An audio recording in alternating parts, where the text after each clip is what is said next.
This is fun. I was originally like, oh, is it time for me to start recording? I better set up everything. I better make sure everything is set. I'm not doing a TV episode this week, and I'm doing a book, so I don't have to set up all the feeds with like various like volume levels and screens and such. I'm just had to set up a book. And it's very freeing. It's very freeing. Are you ready to go back in time? Are you? Are you ready to go back in time with the Berenstain Bears? Are you? Then fine. I think probably it's time that we do it.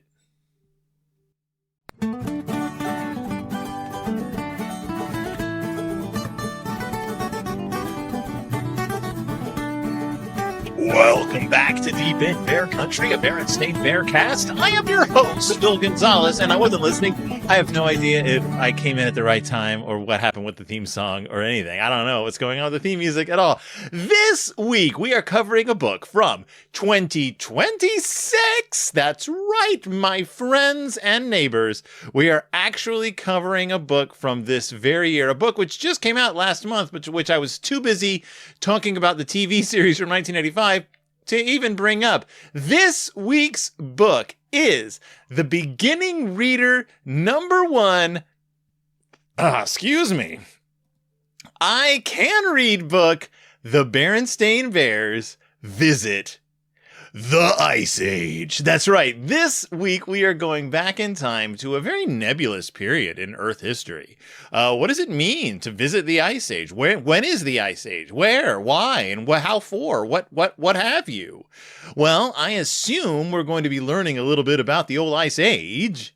So if you want to join me, we'll take a deep dive into the book. So put on your thinking caps. Put on your false mustaches. We're heading into the wonderful... Grab your pony pal Pokey. We're going to dive into a book. Are you ready? Take a look. It's in a book. Here we go. We're in the book. It's I Can Read's The Berenstain Bears Visit the Ice Age by Mike Berenstain. I'm very excited to talk about this because there's not a whole lot of Berenstain Bear to cover in this book. It's mostly... science. It's mostly paleo history. It's mostly talking about ancient mammals and megafauna. So I'm very excited to talk about this one. Let's take a look at this book. All right, here we go. So as I said up top, it's a beginning book. It's level 1. I Can Read. So this is a pretty ambitious topic for an I Can Read book. We've got some nice... we got a nice title page. We got some woolly mammoths walking through the snow. We have the words visit the Ice Age. The words Ice Age are covered in ice and snow crystals. Like, what do you call those things? Snow points? What are they called? Icicles.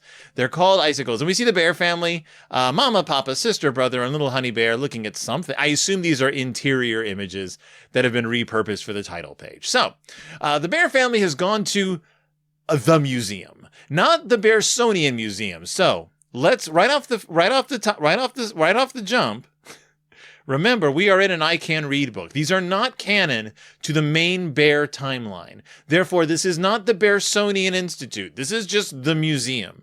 And if the pattern continues, we will not be running in to actual factual. Why? Because that might be too hard of a word for kids who are just learning how to read to like wrap their little heads around. So they're in the museum, the museum. We see the bear family. They are looking at skeletons of ancient beasts. We see a pteranodon up top. We see a Tyrannosaurus Rex, and we see a Dimetrodon. And these are wonderfully illustrated pictures. Mike has really thrown himself. Mike loves drawing animals. He loves drawing history. He loves drawing contraptions. He loves drawing all kinds of things. But he loves drawing desiccated skeletons most of all. And he never told me that, but I'm picking up what he's putting down. So we see the bear family. They're in the museum. Apparently no one else is there. Like the Berenstain, it is constantly on the verge of bankruptcy and constantly on the verge of societal disinterest because no one cares about going to the Berenstain or to the museum.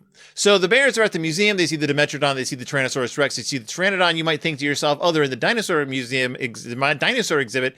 It says they like to learn about dinosaurs. However, bear in mind, the Pteranodon and the Dimetrodon, not dinosaurs. Dimetrodon, not a dinosaur, just a prehistoric reptile-ish thing. Like, this is before there were solid descriptions of reptiles and stuff. And Pteranodon is a flying beast. I think that's literally what it's classified as, flying beast. But then down in the lower right corner, we see a mastodon skeleton. And it says they like to learn about dinosaurs. And why not? Dinosaurs are an exciting thing to learn about, but they also like to learn about other creatures of the past as well.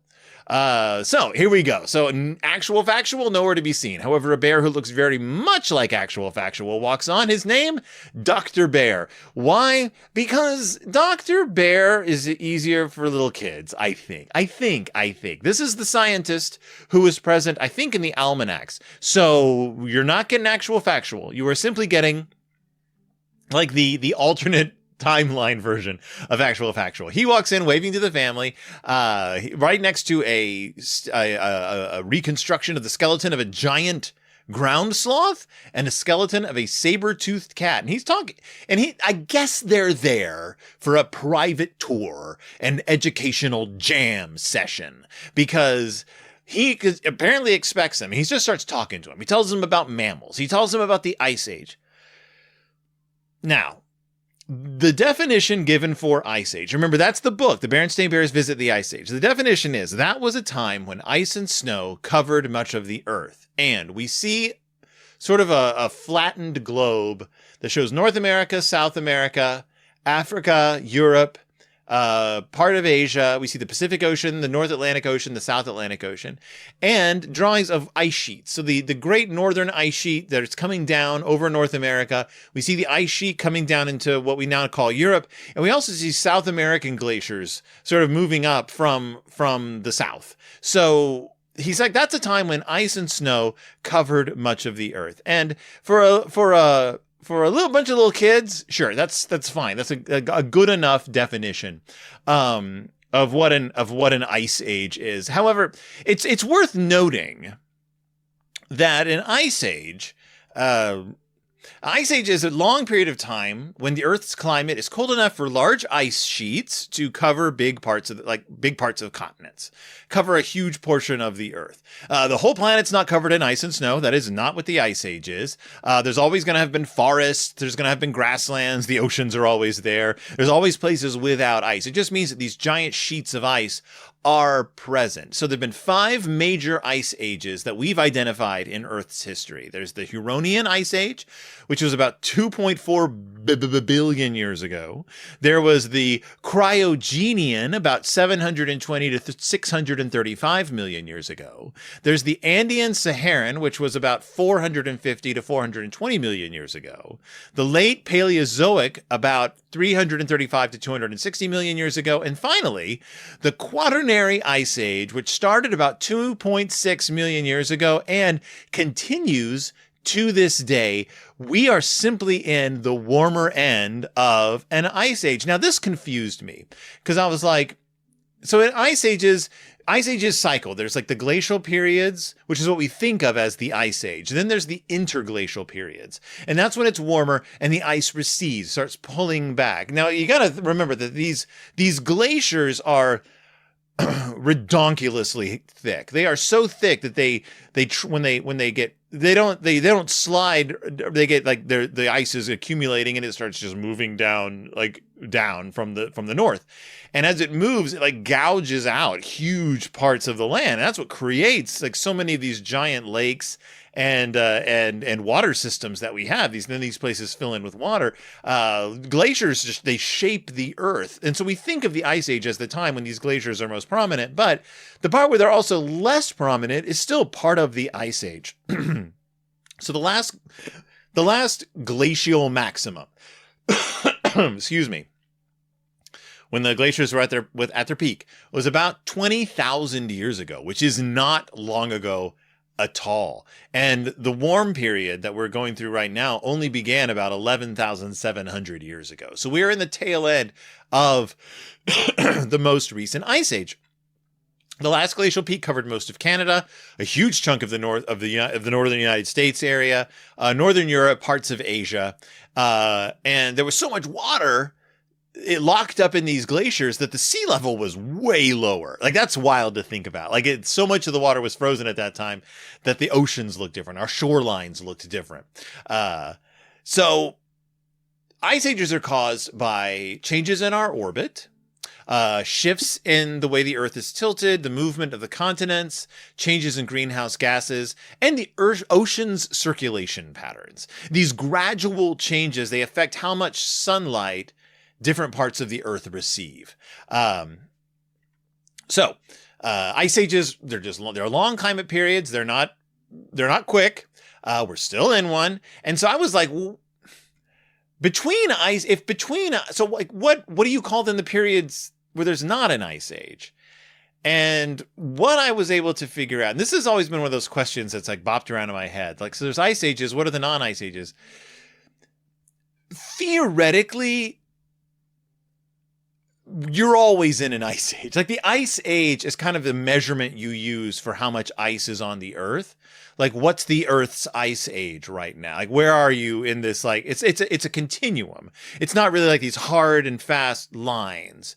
So an ice age is defined by one thing, which is that permanent ice sheets exist somewhere on Earth. And since there's always kind of an ice sheet somewhere at this point, you're kind of always in an ice age. So Antarctica, huge ice sheet. Greenland, huge ice sheet. So we're still in the ice age because we've got these large portions of ice. So 11,700 years ago, when you hear we started pulling out of the ice age didn't really end. What ended was the glacial period, the coldest phase. That's what ended. When we think of so in pop culture, when you think of the ice age, you're really talking about the glacial period when it's at its peak.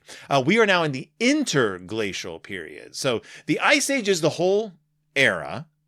There's glacial periods where the ice is expanding and interglacial periods where it's warmer and the ice is receding. We are in the Holocene interglacial, which is inside the Quaternary Ice Age. So think about that. So when would an ice age really end? If all permanent continental ice sheets completely melted and the Earth no longer has long-lasting ice at our poles. So it has happened. Fingers crossed it doesn't happen anytime soon, because that would be bad. That would suck. But it does not mean the whole planet's frozen. It does not mean that it's always cold. It just means that there's ice sheets. Somewhere around there's ice sheets. And I know that was a lot of talking, but I really wanted to clear that up, partly because it's one of those definitions that's always been a little loosey-goosey in my head. So Dr. Bear's talking to them, and he's like, and what I said, he's like, in the ice ages, these huge sheets of ice. There's this wonderful drawing by Mike of a glacier sort of moving down over the land. And you see from his drawing just how massive these things are. Just these massive, just layers, just these huge, thick sheets of ice that you can, like, we can bore down into glaciers. And because that ice has been ice now for the millions and millions of years it has been, we can actually find pockets of air in there that was frozen in like that time. That's just been frozen forever in this sheet of ice. And we can actually use that information from those little pockets of air to figure out what the atmosphere was like on the Earth in those times, because that literally is what is in that ice. It is atmosphere. Like, it is the air from that time. I just think it's fascinating. It's just fascinating. We have these living time capsules just sort of on the Earth, and they come and they go and they recede, and it's really cool. So there was a lot of mammals around at the height of the last ice age, or this ice age, and they were furry. And so he starts showing, he's like, like, we had bears back then, but cave bears were huge. They were way bigger than grizzly bears, which is true. They're called cave bears because they lived in caves. Now, bear in mind that there were people around at this point, like people we consider people. So like they were essentially humans. So they learned early on, you don't just run into a cave because there might be a cave bear there, especially when it's cold. He mentions bears going into torpor, which is interesting because we've discussed in the Berenstain Bears and the Ice Monster that the Berenstain world bears do not go into torpor anymore. They call it hibernation in the books, but it's really torpor. They don't do that anymore. But there are religious factions in bear country who want to begin going into torpor during the winter. And that doesn't have anything to do with this, but just remember that there's cults in bear world who believe that the bears lost their way when they stopped sleeping for large chunks of the winter. So Dr. Bear is like, there's woolly mammoths. You've all heard of woolly mammoths. That's probably one of the most well-known, like, sort of Ice Age era mammals. He's like, so they're like a kind of an elephant. And I love that he says a kind of an elephant in the frozen plains. These were not elephants.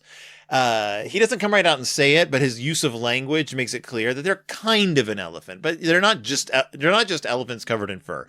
They are a distinct animal in and of themselves. They have huge curved tusks. They think he mentions that the tusks, because of the way they're curved, some scientists believe that they use them to sort of shovel snow. Sister says, like plowing a driveway. And he's like, yeah, they may have been they plow through the snow with their tusks to get to the grasses underneath.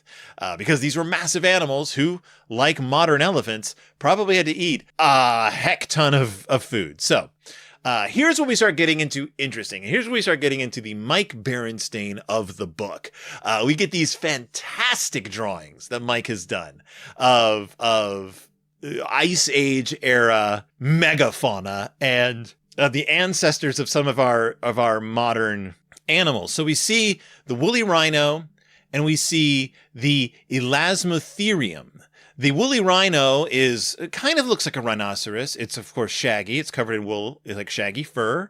It's got a huge front horn and a very long second horn. But the Elasmotherium, which is a type of Ice Age rhinoceros, has just one horn. But you really have to look at a picture of this thing to realize that this isn't just a horn. It essentially looks like it has a dunce cap attached to the front of its face. It's beyond horn. It is a god horn. It is a ridiculous horn. May I say a redonkulous horn. So let me see. I know I have some information pulled up on these bad boys. Give me a chance. Okay, so the woolly rhinoceros may have used its front horn to sweep away snow, which is why it was so long. They had long, shaggy fur. The Elasmotherium, the one with the giant dunce cap horn, lived until about 39,000 years ago. Its one enormous horn is still debated. So because we've never found, I think, full intact skeletons of them, this is what we believe, how we believe this was all put together. Skeletons of them, though, might have inspired unicorn legends. Might have. That's one little theory. Might have inspired unicorn legends. Just put that in your pocket. Don't quote me on that, but it's one of those things. So factual, Dr. Bear is like, so there's also saber-toothed tigers, a saber-toothed cat, which had these long fangs.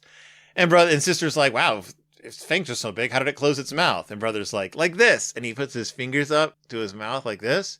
And I'm like, you didn't really answer the question, brother. You didn't really answer the question. She's like, how did it close its mouth? I mean, clearly the teeth hang to either side. Saber-toothed cats, when I was a kid and I first started getting into dinosaurs and prehistoric animals and animals that we don't have anymore, I was terrified of the idea of a saber-toothed cat. They are probably the most intimidating looking ancient mammal because they look like things that we have around now. So we know how vicious tigers are. We know how vicious house cats can be.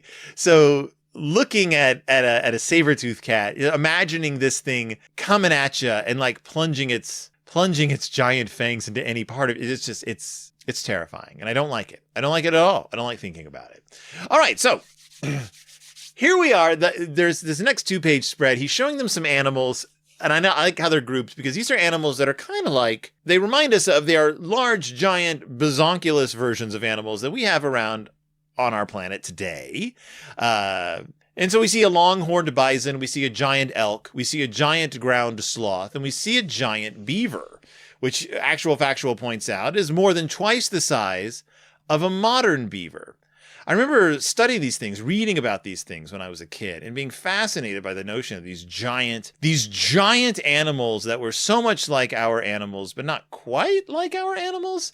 So the longhorned bison lived in North America, which is why we call it a bison. Its horns from tip to tip spanned over 6 feet. It has bigger horns than any bison that was alive today. The giant elk had antlers that went up to 12 feet wide. The giant elk, also known as the Irish elk, fun fact about that, wasn't only in Ireland. Didn't only live in Ireland. Don't know why it's called the Irish elk. I could look it up, but I'm not going to. So we have the giant ground sloth. Now, have you ever seen the drawings of or the skeletons of these giant ground sloths? When we say giant, they were as large as elephants, these sloths. Like, imagine an elephant. Now, imagine a sloth. And that's literally what it was. Like, it is just, for some reason, we decided, hey, we need a sloth to be this big. And so they would stand on their hind legs and reach the tops of trees. And they also lived when humans were around. So humans, a lot of our megafauna was essentially forced out by migrating humans who would hunt these things to extinction.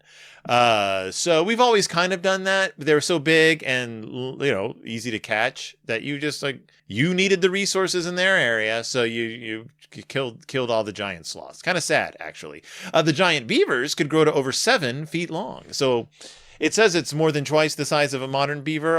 Yeah, that's pretty big. Wasn't a dam builder, though. We have no evidence that giant beavers, Castoroidus, ever built a dam. You would think, well, how would we know?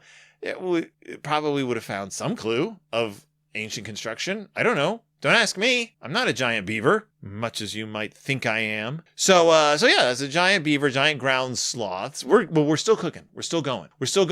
What do you think if I were to tell you about the Indricotherium? The Indricotherium, a very big name for the biggest of all land mammals. It was related to the rhinoceros, okay? But imagine an animal that a full-grown elephant only goes up to its butt cheek, right? An animal that had to bend down to reach the tops of trees. This was the Indricotherium. What fact have I gathered about the Indricotherium? Lived about 23 to 34 million years ago. So this was way back in the day. Largest land mammal we've ever known, is related to the rhinoceros. At its shoulder, a giraffe couldn't even come up to its shoulder. Think of it as a giant hornless rhino giraffe. A giant hornless rhino giraffe. That's essentially what we're talking, except like way sturdier, way just bulkier than you would think a giraffe would be. Like, kind of like a rhinoceros in the shoulder area and the chest area, but with much longer legs and just this neck, but a thick neck, like a horse's neck. But at the end of it was basically a rhinoceros head with no horn. Also, a giraffe, an elephant. This thing ruled the land. Millions of years ago, though. Just millions of years ago. Don't worry about it. You're never going to run into one of these puppies. Don't worry about it. Makes an elephant look small. Don't even think about it. Mike has drawn the Indricotherium looking over its shoulder back, or looking not over its shoulder, looking under its shoulder back at an elephant with his look on its face like, you wait there, buddy.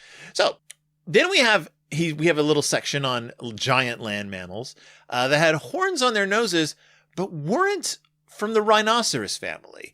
Various mammals throughout history have tried out the whole, let's put something destructive on the end of my face, or on the top of my face, or around my face. Work for the dinosaurs, probably going to work for us as well.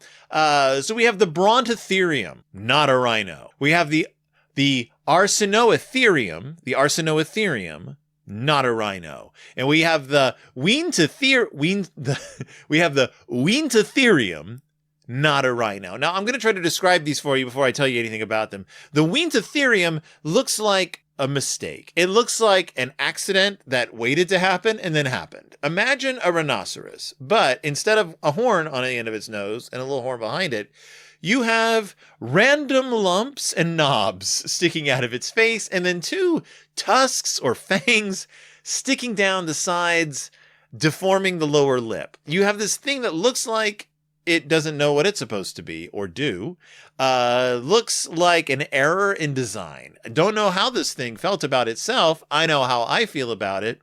Not great. We have the Brontotherium.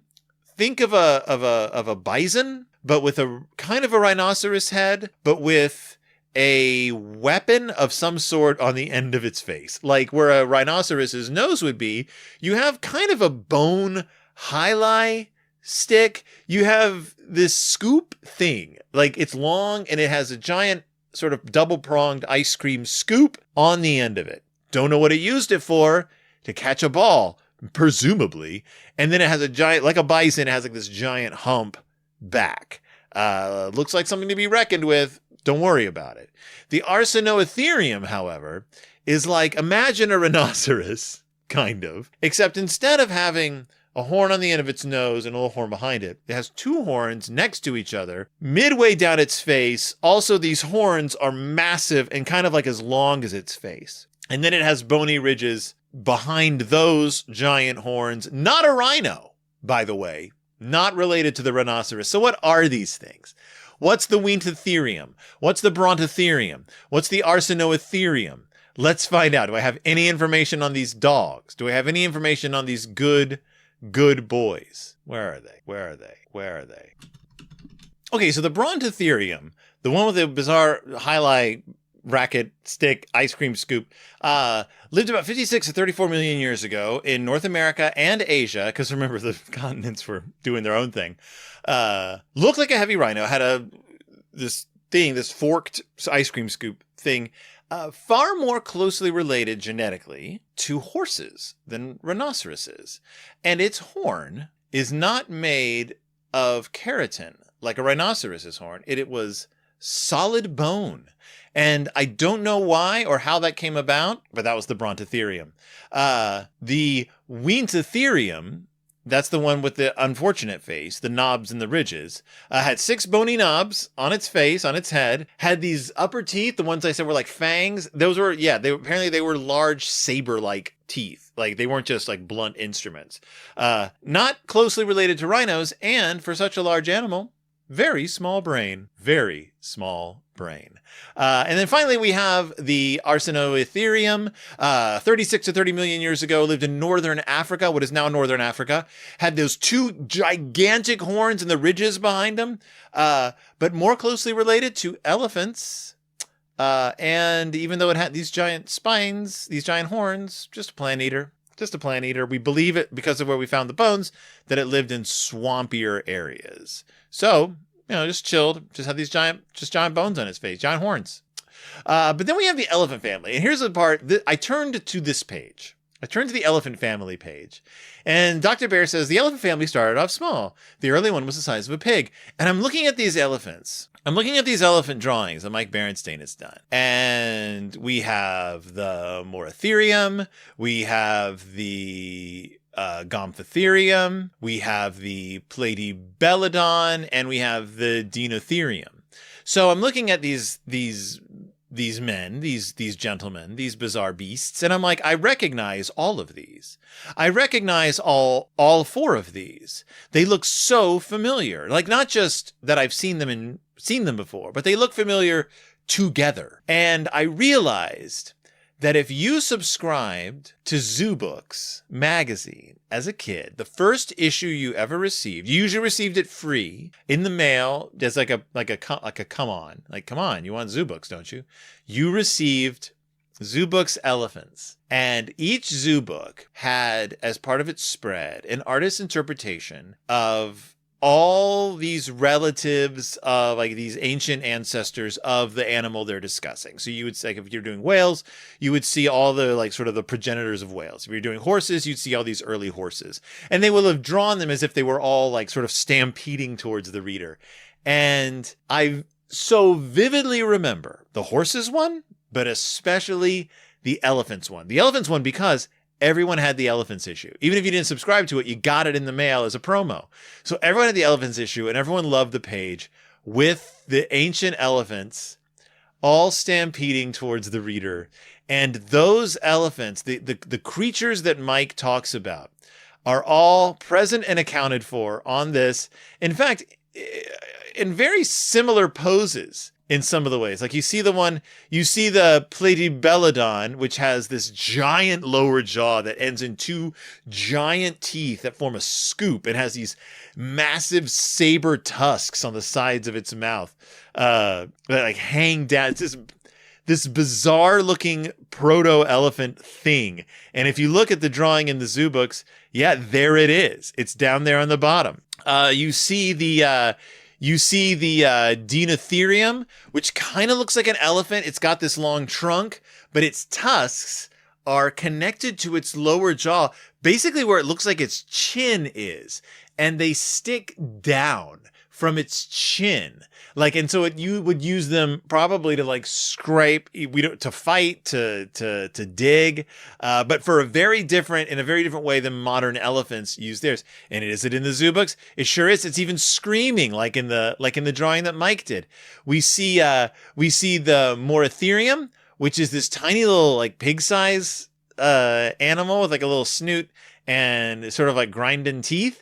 And is it in the? It sure is. It sure is. It's right here in the zoo book. And finally, he drew the Gomphotherium, which has this sort of proto trunk. It's got a lower jaw with two tusks sticking straight out, and then an upper jaw with two giant tusks hanging down. It looks like if a Pokemon of an elephant, like the very first stage in evolution would be this thing. Trunk's very short. The jaw is all out of proportion. It's kind of furry. And if you look at the zoo book, is it in the zoo book? It has to be in the zoo book. Please tell me it's in the zoo book. Is it not in the zoo book? It's not in the zoo book. It's one of the ones that's not in, or it just looks so different in the drawing from what Mike drew that I can't find it. But I think it's not represented in the zoo book. So good on you, Mike. You found one that zoo books left out. Gomphotherium, or we know more about it now, so it just looks different in modern paleontology. I'm fascinated by these. I've always been fascinated by these animals. The fact that there's these things that were so closely related to the elephants of today, to animals that we are very familiar with, but that just look totally different. So let's see, what information do I have on these ancient men? So over time, what I found is that these things, the Moratherium, 37 to 35 million years ago, the Gomphotherium, 23 to 2 million years ago, Platybeladon, the one with the giant scoop lower jaw, the shovel tusker, 15 to 4 million years ago, and the Dinotherium, I don't have a date on that one. Hold on. Dinotherium thrived in Africa, where they survived until around 1 million years ago. So, reminiscent of modern elephants, except it had a more flexible neck, proportionately more slender limbs, taper-like teeth, as well as tusks, which grew down and curved back from the lower jaw, and it lacked tusks growing from the upper jaw. Now, some scientists speculate that it used those lower-facing tusks to pull down branches.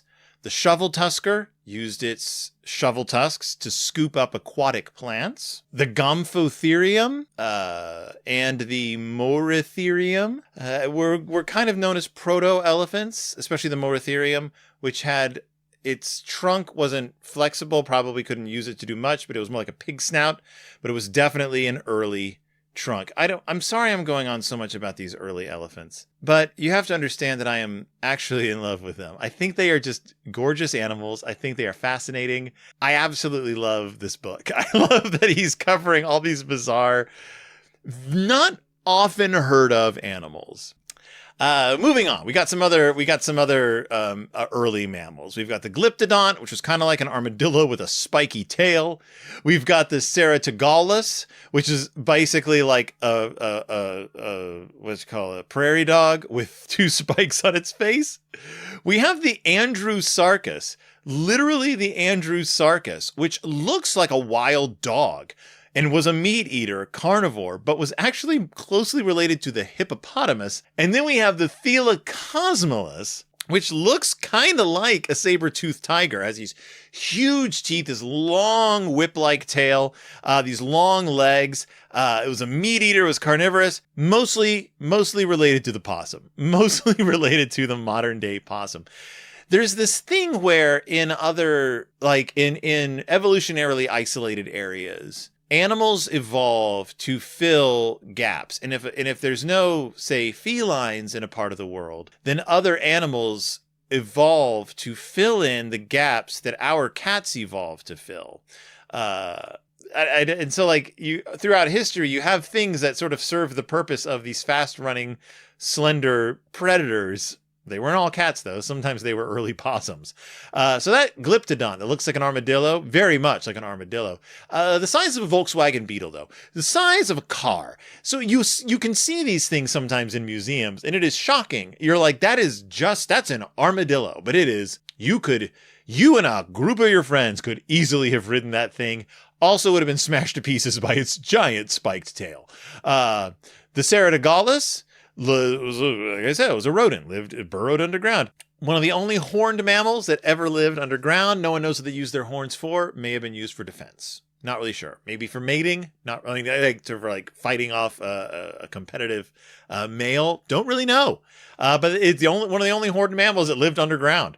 Look at you, rhinos. Get to it. Hop to it. Get underground right now. The Andrewsarchus. Andrewsarchus. You know what? I didn't look this up. I'm going to look this up right now. Was Andrewsarchus named after somebody named Andrew? Was it named after somebody named Andrew? No, I don't think it was. I don't think it was named after anyone named Andrew. Hold on. Oh, it Means Andrew's ruler. Andrew's ruler. Why? Why does it mean Andrew's ruler? Andrew's. Oh, Roy Chapman Andrews. Roy Chapman Andrews was an American explorer, adventurer, and naturalist who became the director of the American Museum of Natural History. He led a series of expeditions through the politically disturbed China of the early 20th century into the Gobi Desert and Mongolia. The expeditions made important discoveries and brought the first known fossil dinosaur eggs to the Museum of Natural History.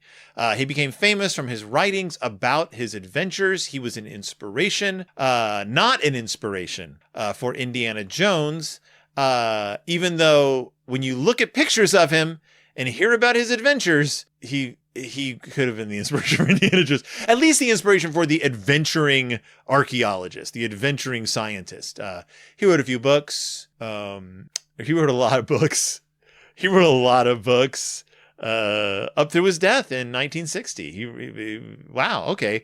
That's Andrews, Roy Chapman Andrews, for which the Andrewsarchus is named, or there's like a whole, like, the Andrewsarchidae is the family that it's in, which are related to Entelodonts, which are related to that whole like sort of family of mammal. Like, they're all those family of mammals that kind of became hippos and rhinos and elephants and all those. So that's a terrible way of saying that, but yes, Andrewsarchus. I just had to know if it was named after somebody Andrew. It was. The largest meat-eating mammal ever, one of the largest meat-eating mammals ever, likely related to hippos. Early hoofed mammals is a more diplomatic way of saying that. Known mostly from a huge fossil skull. So we've had to like sort of figure it out, I guess. The Thylacosmolus, saber-toothed predator. This is our favorite. Related to marsupials, not cats. Lived in South America. Marsupials are that interesting, like, subcategory of mammal that kind of are doing their own thing. And a lot of them have evolved to fill environmental niches filled by other types of mammals in other areas, but they've evolved in sort of an isolation. So yeah, so you had this marsupial related to a possum that was a saber-toothed predator. I think that's fascinating. I think it's just fascinating. I think it's fascinating. Ladies and gentlemen, it had my druthers. When I was a kid, I would have studied this. If I had been better at school, this is one of those things that I always kind of dreamed of going into, ancient animals. Missed opportunity. And now here's another one of my favorites from zoo books, was the early horses. I almost included a zoo book picture as well, but these horses, it's harder to tell these guys apart. So the horses go back along. What we think of as a horse started out as an animal kind of the size of a fox, named the Eohippus. Then we had the Mesohippus, which was about the size of a sheep. We have the Merychippus, which was about the size of a donkey. And then we have today's wild horses. Now it's interesting point of fact. All of our wild horses today are descendants of domestic horses, because we wiped out the wild horses and then we reintroduced wild horses into the wild as domesticated horses that then became feral. So they're more like feral horses. The Eohippus, about the size of a fox, was about 55 million years ago. It had toes. It actually had toes. And I remember in the Zubik's picture, you could really see the splayed toes of the Eohippus. Hadn't evolved those toes into hooves yet. The Mesohippus, by this point, had fewer toes and it evolved longer legs, started becoming known for its running abilities. And then we get to the donkey-sized Merychippus, which had hooves, had a more horse-like hooves, lived in the open grasslands. This thing looked more like a horse. This was your horse base, your base horse model, from which all kinds of like your idea of horses all sprang from this. Sister, of course, loves horses. We've talked to guests who have been horse people. Sister loves horses. She is holding her hands in the picture like an evil villain plotting the demise of all horses, I just want to say. And finally, we get to just general early mammals. So mammals weren't just Ice Age critters. Mammals were around when dinosaurs were around. There's this wonderful illustration by Mike about the Triconodon, which was an early mammal that lived at the same time as the Stegosauruses. They may have eaten dinosaur eggs. We think they may have plundered dinosaur nests. Papa says, I like mine scrambled. That's not a joke or anything, Papa. I don't know why you said that. He didn't say how they liked to eat the eggs. He doesn't say they may have eaten dinosaur eggs raw, and then Papa can respond in kind. I think Papa was just looking for something to say because really he hasn't said anything much at all this book. So the Triconodon lived alongside the dinosaurs. They were very shrew-like. They're like, when you think of a shrew, think of a shrew. Dr. Bear says that they possibly ate eggs. That's true. They most likely ate the larger insects of the era as well. But it took until the demise of the dinosaurs for mammals to move from these small sort of like, what are these things running around at my feet, to the dominant creatures we know today. They're just kind of these little rat things, these little shrew things, these little beasts. And you know, maybe they preyed on tiny lizards. Maybe they ate insects and eggs. We don't know. But they were there, and they were around. And when the great extinctions happened, they were the ones who were able to burrow into the ground and then dust themselves off and start all over again. And that's it. That's the end of it. This last page feels like very abrupt because the Bear family's Ice Age visit was almost done. The Cubs wave goodbye. Come back soon. Well, you just said it was almost done, Mike. And then they say goodbye. I guess that's the end. Like, goodbye. Come back soon, says Dr. Bear. There are many more amazing creatures to learn about. And ladies and gentlemen, if there is one thing you take away from this, take away the fact that there are many more amazing creatures to learn about. Now, I'm not going to hold you here any longer. I just wanted to talk about prehistoric mammals for a while. I love prehistory. I love prehistoric animals. Like I said, when I was a kid, I read all kinds of stuff like this. This is the Berenstain Bears Visit the Ice Age. Do I recommend this brand new book? Hot doggity do I ever. This is a great book to look at with kids and say, look, these are where animals evolved from. This is where animals came from. These mammals, millions of years ago, there were animals around on the earth that kind of look like animals we have today. What does this remind you of? What does this remind you of? That actually it's not even related to them. It just, so many different types of, so many different animals in their evolution, tried out horns, tried out scoops, lived in different places, tried out different things. Wow, my camera just did something really weird. That was strange. The animals were just trying, evolution was trying different things. And then where we are now. That was the Ice Age. That was the Ice Age. Ladies and gentlemen, thank you so much for joining me. Thank you so much for listening. Thank you so much for being a part of this great, big, wonderful thing. This whole time I've had, I didn't even call it out, but I've had Stand With Minnesota at the bottom of the screen. If you still feel like giving, it's still wild here in the Twin Cities. You may be like, I heard everything was over. I heard we don't have to worry about this anymore. Ladies and gentlemen, it's not over. It's not over. So if, I know things have spread to other parts of the country. If you want to give to organizations in your area, please do that. If you want to give to Minnesota, please do that as well. The links are right here. So give what you can if you can. Join your community. Stand strong against the bastards. And I will see you all next time, deep in Bear Country.